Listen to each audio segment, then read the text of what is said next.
Los amantes de Toledo tenemos varias referencias con las que saciar nuestra curiosidad sobre la riquísima historia de esta ciudad.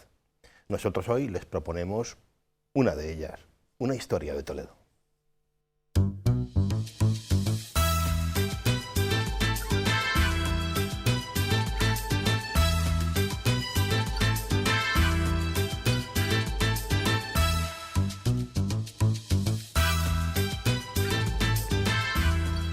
Saludos amigos, bienvenidos a 49 o más, un programa de Canal Diocesano, ya saben, en el que cada semana les proponemos leer un buen libro, un libro que nos parece interesante por diversas razones. Nos ayuda para ello Antonio Rubio Muga. Bienvenido, Antonio. Muchas gracias. Una semana más con un libro. Creo recordar que la historia de 49 o más hemos hecho dos con este. Sí. Referentes específicamente a Toledo. En la primera temporada no hicimos ninguno y luego ya a partir de la segunda pues dije, estamos en Toledo, ¿cómo no vamos a hacer cada año pues un libro que haga referencia a Toledo?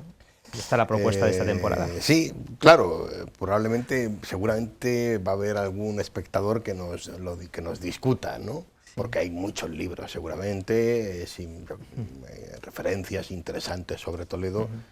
Pues es incontable, yo creo, la bibliografía. Bueno, dinos un poquito de este libro y de este autor. Es un libro, creo que es reeditado, este es del año 2017, Una historia de Toledo, de Fernando Martínez Gil. Él es doctor en Historia Moderna, licenciado en Antropología y Etnología de América, ha sido profesor en la Universidad de Castilla-La Mancha, aquí de Toledo, y ha investigado mucho en la historia de Toledo. Es el día, perdona, de la presentación del libro aquí en Toledo. Sí, debemos ir con la señora alcaldesa. Se presentó en la sala capitular. Y con don Juan Sánchez, que en paz descanse, ahora hablaremos de él.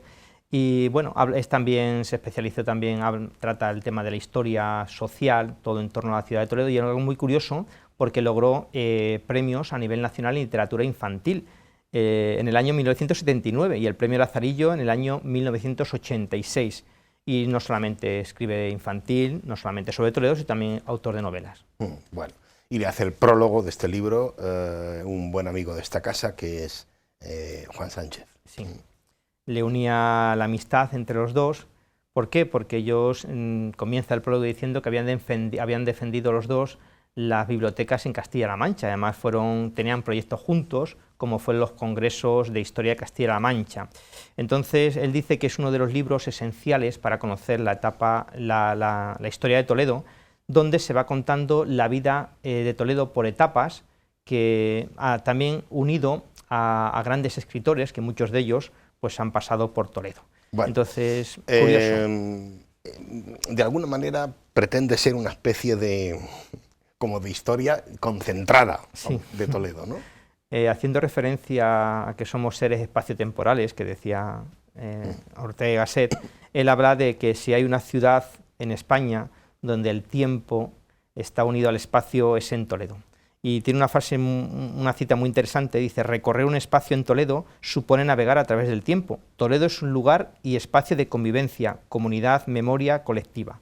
Habla. Y empieza haciendo referencia a don Benito Pérez Galdós en la obra Ángel Guerra, que transcurre aquí en Toledo, muy interesante, donde llega incluso a decir Pérez Galdós, refrendando lo que ellos dicen, refrendan lo de Benito, que Toledo es una ciudad de España completa. Entonces yo creo que por eso yo he disfrutado, hay libros que disfrutas más, libros que disfrutas menos, siempre disfrutando, pero este libro ha sido de los que más, porque cuando vas viendo la historia del lugar donde has vivido y donde vienes con frecuencia, pues merece la pena. Bueno, pues mira, yo para iniciarnos, si te parece, yo sí tenía más que claro, ¿cómo te diría yo?, la potencia de la historia de una ciudad como Toledo, ¿no? Pero, por ejemplo, el dato de que en Toledo pues hay yacimientos que tienen que ver con la edad del bronce, que es una de las primeras cosas que empieza apuntando él, pues no le conocía y me ha llamado la atención por eso, ¿no? Toletum es el primer capítulo donde, claro, cómo no puede empezar de otra manera que hablando del río, ese río que está aquí y que es la base muchas veces de las grandes culturas, grandes civilizaciones, el agua, evidentemente. Entonces, habla de esos primeros yacimientos, como tú decías, el yacimiento de Pinedo y el yacimiento del Bru. de la época paleolítica, en 3000 años antes del nacimiento de Jesucristo. El comienzo de la historia de Toledo, hay como una fase, como en todas las ciudades, de mitos y de leyendas, y es curioso porque dicen que uno de los mitos, que fue un rey venido de Oriente, el que fundó Toledo, el de nombre Rocas, donde se asentó en una cueva situada, según este mito o leyenda, estamos diciendo, en lo que hoy en día es el Alcázar. Pero ya fue el arzobispo Jiménez de Rada el primero que dice que el topónimo de Toledo se atribuye a dos cónsules romanos que estuvieron aquí, en la ciudad, llamado Tolemón y Bruto. Pero el primer gran historiador que él cita del siglo XVI de Toledo, que es don Pedro de Alcocer, habla de que en el año 1260 antes de Jesucristo ya tenemos datos de Toledo, que vino un nigromante griego llamado Fenicio que se asentó aquí. Entonces es unido a la arqueología, como tú hacías referencia, de que en la edad del bronce, más o menos 3000 años antes del nacimiento de Jesucristo, situamos los primeros asentadores. Y ya, esto es cierto, Tito Livio habla en el año 193 antes de Jesucristo, en el 193, de Toledo. Y en el siglo I, algo que yo tampoco conocía, con muchas cosas, evidentemente, Toledo acuña ya una moneda llamada el tole. Bueno, damos un salto, si te parece, porque tenemos que administrar el tiempo, a la España visigoda. Sí. ¿Vale? Y en la España visigoda, Toledo ya es una ciudad, subraya él aquí, con una fuerza y con una preponderancia social y política importante. Claro, para dar el salto nos apoyamos simplemente en una cosa, en Toledo cristiano, siglo IV, San Eugenio, Melancio, el primer obispo que participó en el concilio de Elvira. ¿De acuerdo? Nos damos el salto ya y nos colocamos en un reino unido, que es con monarcas y en torno también a la Iglesia, que es ese reino visigodo muy importante aquí en Toledo. Estamos en el siglo VII, más o menos. Sí, entonces el Toledo de los godos. Ahí lo tenemos, y importante aquí, cómo no hablar de Atanagildo, que fue el que dio a Toledo el rango de capital, Atanagildo. Leovigildo, bueno, quiero recordar que nosotros no estudiamos en el seminario la lista de los reyes visigodos, ¿no? Gracias a Dios. La lista de los reyes godos. Godos, nada, de eso no. Había que aprenderse de memoria. Bueno, nuestros padres, ¿no? Nosotros eso ya ahí no llegamos, sobre todo tú en historia. Entonces, Leovigildo fue el que confiere a Toledo ese apelativo con el que empieza este capítulo, que es Civitas Regia. Y cómo no hablar de Recaredo, el tercer concilio de Toledo, la conversión al cristianismo de aquellos visigodos arrianos en el año 589. Época de San Eugenio, época de San Ildefonso, época de San Julián, Toledo denominada pues la capital de los concilios, muy importante. Bueno, y esto da paso, esta etapa tan importante que acabas de describir, a otra, no menos también, que es la etapa del Toledo islámico también, ¿no?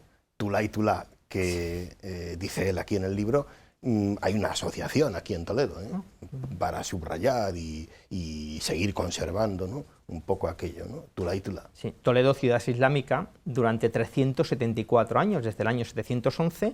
Por cierto que, déjame decir, ¿sí? Para las personas que nos están viendo, eso que estamos viendo ahí, que es una imagen muy representativa de este Toledo islámico, está muy cerquita de donde estamos grabando nosotros, de esta casa. Lo dejo ahí y es una pregunta que te lanzo a ti. ¿Dónde está esa fachada tan bonita que estamos viendo? Puede ser la fachada o la torre de... No es ninguna torre, no, ya te advierto. Pues ya entonces ya... Es una fachada. No, la Casa del Moro. Está aquí al ladito de donde estamos nosotros, el convento Madre de Dios, uno de los accesos a la Universidad de Castilla-La Mancha. Pues esa es una imagen de este Tulá y Tulá. Esta vez más pillado. Entonces decíamos que Toledo, 374 años de invasión islámica, desde el 711 hasta el 25 de mayo del año 1085, donde el rey Alfonso VI pisa por Toledo, y se va a restablecer, él dice, la monarquía junto a esa capitalidad de visigoda en España, en Toledo, perdón, y junto también a la importancia de la Iglesia que había tenido con esos grandes arzobispos. Aparece una Toledo aparentemente fragmentada, y aparecen también algo muy importante, que son los mozárabes. Los mozárabes que practican ese culto en esas 6 parroquias aquí en la ciudad, que en algunas se mantienen, el culto mozárabe en esas 6 parroquias, y luego el resto de las parroquias, 21 en total, después, perdón, aparte de las 6, el rito latino. Importante en esta época que se comienza a construir la catedral.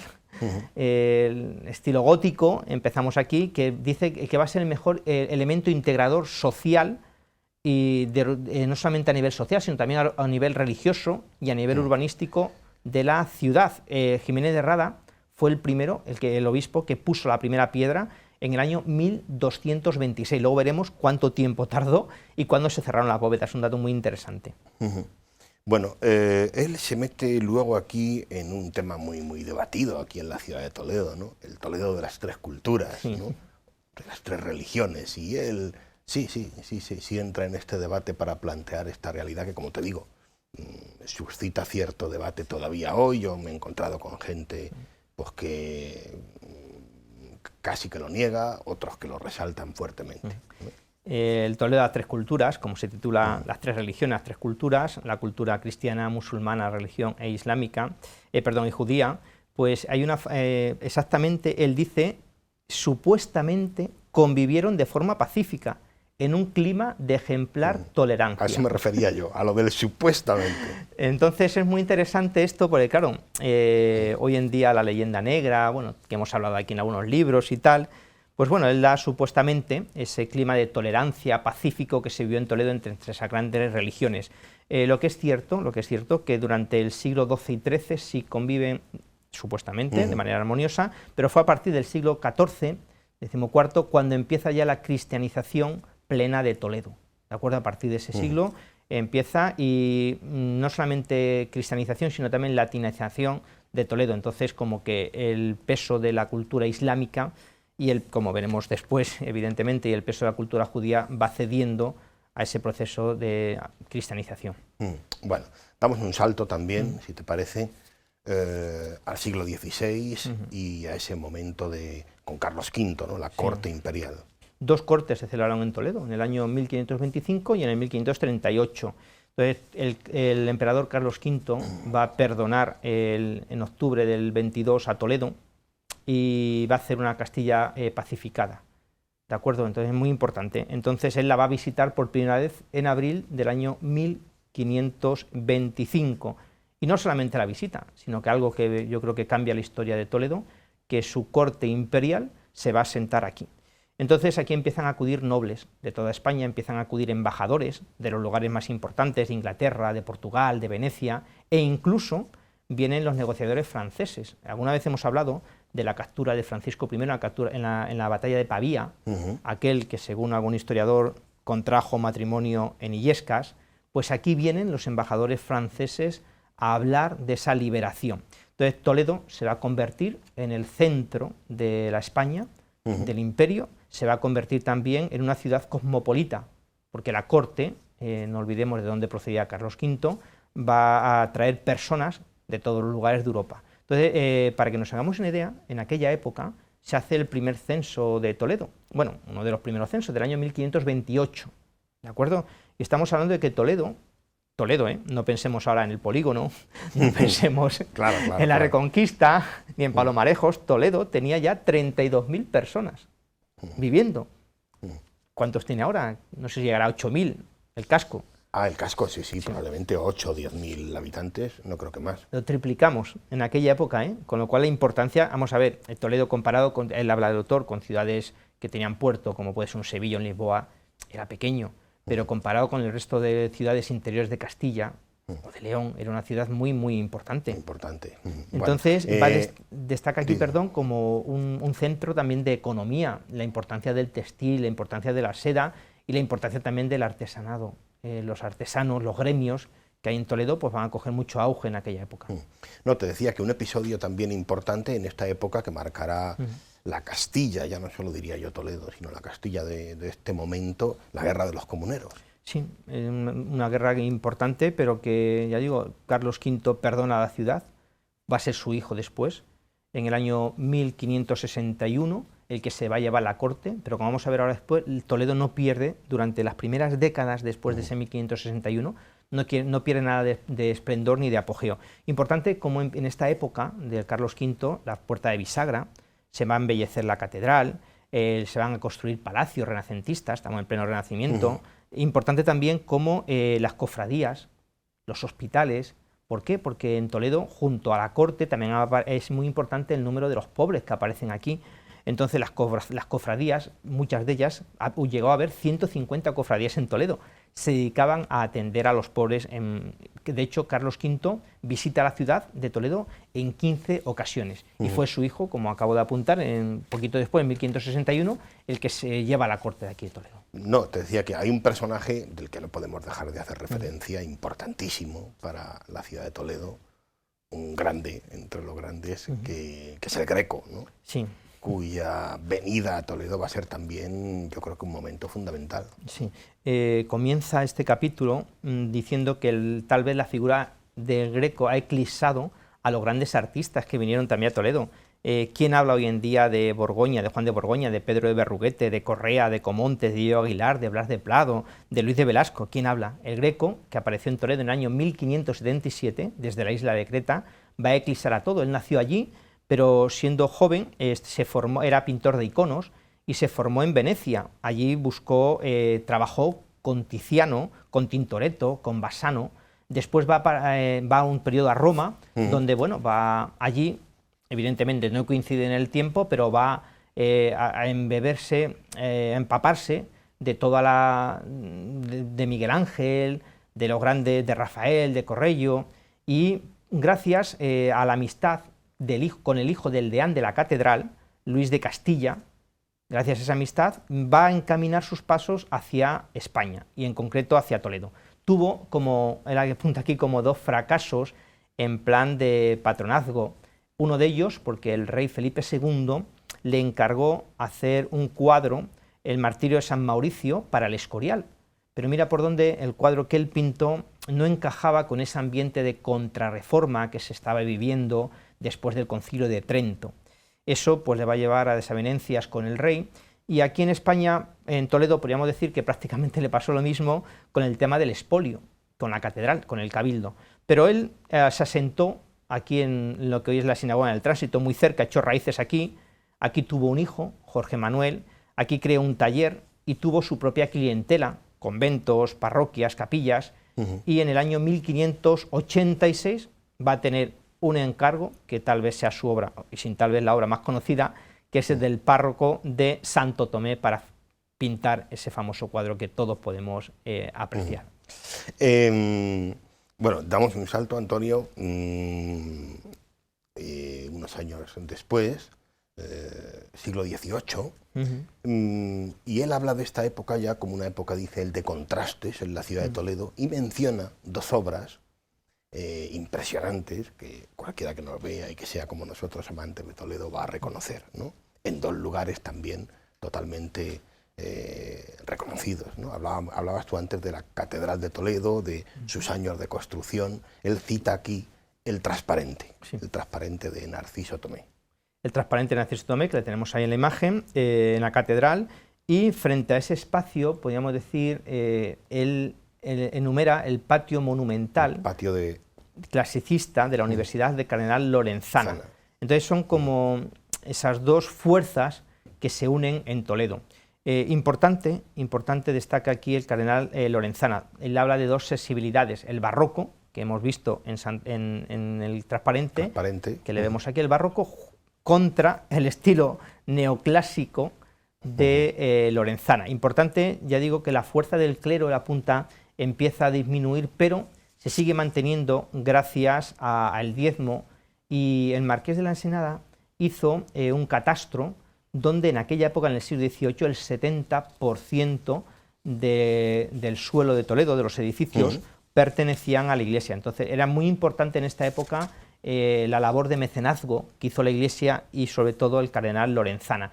Como un dato muy curioso, de aquella época viene el alumbrado público. La primera vez que se puso el alumbrado público en Toledo fue el 24 de diciembre del año 1783. 1783. Eran simplemente 500 faroles de aceite que se encendían desde el 1 de septiembre hasta el día 30 de abril. Se encendían, dice, al toque de oración, y se apagaban a las 11 de la noche. De ahí viene, 1783, el primer alumbrado de Toledo. Curioso, sin duda. Sí, sí. Bueno, sí. Estamos ya en la parte final del programa, Antonio, pero bueno, no quería hacer dejar de hacer mención a una época ya más cercana a nosotros, a la que él hace mención ahí, sin duda una época también de tremenda convulsión, ¿no? Ya inicios del siglo XX, la Segunda República. Sí. Hay un dato que yo creo que no entenderíamos Toledo, perdón, sin decir este dato que se me ha pasado, que Toledo no sería lo que es sin la Real Fábrica de Espadas. Bueno.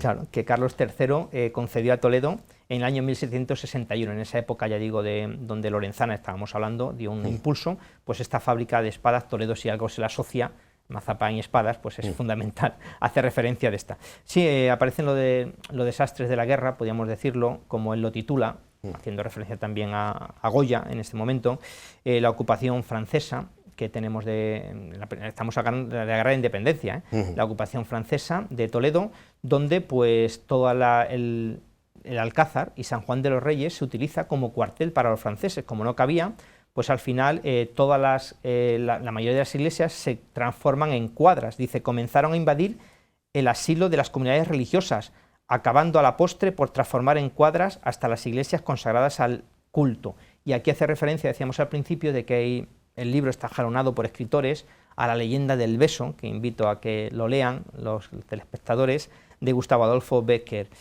Toledo, a raíz de aquello, va a entrar en una bancarrota tremenda, la población va a disminuir de manera considerable y eso va a mermar de manera sustancial pues, la importancia de Toledo en España.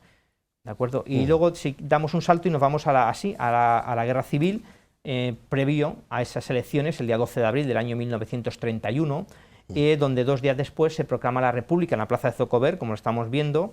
Esa es en concreto la de Sant Jaume. La de Sant Jaume, pensaba que era de aquí la plaza de... Ese día, que tú dices, el de la proclamación, pero es la plaza de Sant Jaume de Barcelona. Aquí fue, no en Zocober, en la plaza del Ayuntamiento, y fue un abogado Cándido Cabello, el que proclamó el nuevo régimen aquí en Toledo. Años después, bueno, se van a rebautizar todas las calles, las plazas, como curiosidad. La bajada del Arco de Palacio se pasó a llamar Carlos Marx en aquella época. La vida política pues entró en esa inestabilidad y el comienzo de la Guerra Civil. Aquí en Toledo hubo un altercado el 18 de julio, eso sí, ahora sí en la plaza de Zocodover, donde pues hay unos tiroteos entre manifestantes de izquierdas y los guardias civiles apoyados por la CEDA, donde mueren y Falange, donde hay 4 muertos, y el 21 de julio se proclama el estado de guerra en el patio del Alcázar y en Zocodover. Esa es la imagen que hemos visto, el asedio al Alcázar, que se liberaría el día 27 de septiembre de ese año 1936. En fin, bueno, y a partir de ahí ya damos un salto, si te parece, pues para terminar haciendo una mención y terminar con un sabor, digamos, dulce, si se quiere, ¿no? Pues de este Toledo en el que vivimos hoy, ciudad patrimonio de la humanidad, ¿no? Antes, 7 de diciembre del año 1983, Toledo es declarada capital de la autonomía de Castilla-La Mancha y 3 años después, el 28 de noviembre de 1986, la UNESCO declara a Toledo Patrimonio de la Humanidad, con lo cual es un revulsivo para la ciudad de Toledo a nivel cultural, a nivel también de patrimonio, a nivel de economía, llevada por los turistas, evidentemente. Yo creo que, ya digo, es un libro muy interesante, es un libro para no solamente escuchar el programa, para leer, para releer, porque hay una cantidad de datos tremendo, hemos abarcado a lo mejor ni la mitad de lo que es el libro, es imposible, y yo invito de verdad, independientemente del autor, a adentrarnos en esta historia que va a ser muy ilustrativa para todos. Bueno, pues ese era el objetivo. Esta es la propuesta que les hacemos hoy, una historia de Toledo. Vamos a terminar nuestro programa con un texto de este libro que les proponemos y que escoge Antonio. Está tomado del capítulo que se titula Los siglos áureos. Además del cabildo y la universidad, los ambientes conventuales también propiciaron el florecimiento de notables ingenios. Ya se han mencionado los jesuitas Rivadeneira y Mariana, a los que habría que añadir a Jerónimo Ripalda, autor del famoso catecismo, e incluso al historiador y falsario Jerónimo Román de la Higuera, cuyos cronicones pretendieron ennoblecer la historia eclesiástica de la sede primada. Por el convento dominico de San Pedro Mártir pasaron personalidades como el teólogo Melchor Cano o probablemente el apóstol de las Indias, Bartolomé de las Casas. Santa Teresa de Jesús llegó a la ciudad invitada por doña Luisa de la Cerda en 1562, y 7 años más tarde fundó el primer convento de carmelitas descalzas en su primer emplazamiento de la parroquia de Santo Tomé, que al cabo de varios años habría de mudarse primero al Torno de las Carretas, actual capilla de San José, y definitivamente a las casas de la condesa de Montalbán, donde hoy residen todavía monjas de su regla, muy cerca de la puerta del Cambrón. También subsiste en Toledo el convento de varones carmelitas, en un edificio tardío del siglo XVII, aunque no la iglesia, y el convento del Carmen Calzado, de donde San Juan de la Cruz, después de una prisión de 9 meses, consiguió escapar y donde habría compuesto su cántico espiritual. Toledo contribuyó de forma notable al nacimiento y desarrollo del teatro en España. No se puede olvidar el auto de los Reyes Magos, la primera manifestación castellana de arte escénica. Procede de archivos toledanos.